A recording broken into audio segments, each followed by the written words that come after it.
Kalian pernah nggak jalan di sebuah gang sempit lalu merasa ada mata yang mengawasi dari kegelapan atau mendengar suara yang entah dari mana asalnya?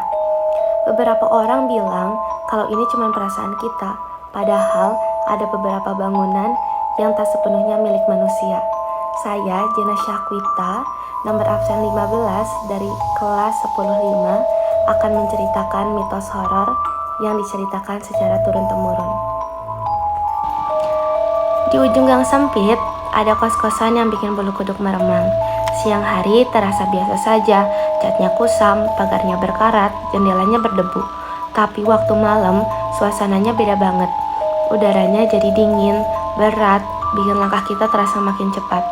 Kos ini masih ditempati orang, tapi jangan harap malam-malamnya merasa tenang, karena ada sesuatu yang gak bisa dijelaskan. Dan sejak dulu, warga sekitar udah punya mitos yang bikin orang takut dengan kos ini. Setiap sore menjelang maghrib, biasanya muncul suara itu.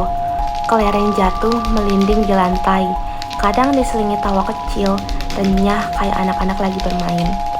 Anehnya, penghuni kos dengar suara itu dari kamar mereka sendiri. Bahkan yang paling dekat di lorong, kadang suara itu muncul di depan pintu kamar mereka.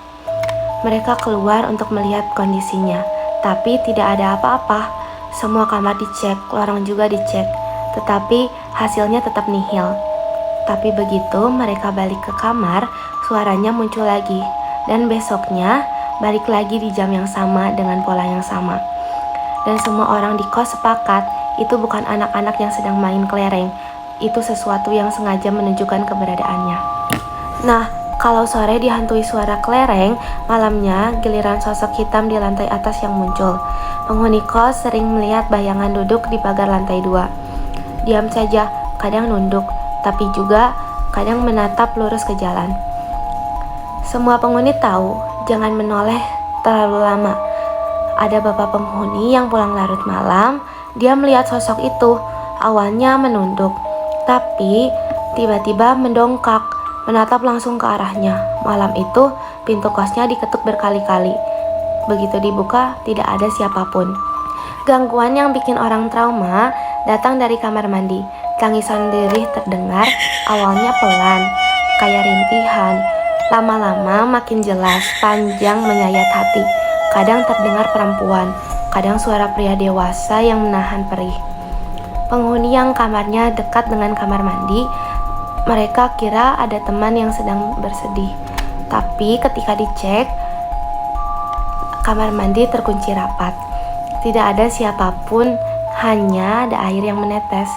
Seorang mantan penghuni cerita, suatu malam dia dengar tangisan itu. Dia mengetuk pintu, suara itu tetap ada. Karena penasaran, dia nekat untuk membukanya.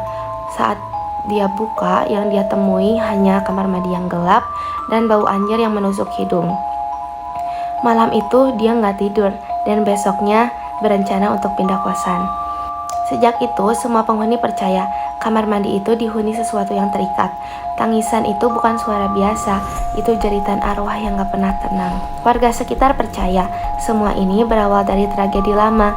Katanya ada penghuni kos yang mengakhiri hidupnya di sana.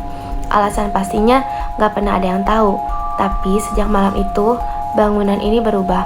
Kelereng mulai terdengar, sosok di lantai atas mulai muncul, tangisan di kamar mandi yang gak pernah berhenti. Seolah ada jiwa yang terjebak di sana, terus cari jalan keluar tapi gak pernah ketemu. Makanya muncul pesan turun-temurun dari penghuni kos dan warga sekitar. Jangan pernah berhenti kalau dengar kelereng, jangan menoleh ke lantai atas kalau ada yang lagi duduk di pagar, jangan buka pintu kamar mandi kalau terdengar tangisan. Siapapun yang melanggar akan tahu akibatnya. Sampai sekarang, kos ini masih aktif ditempati orang-orang banyak. Bangunannya tua, tapi tetap kokoh.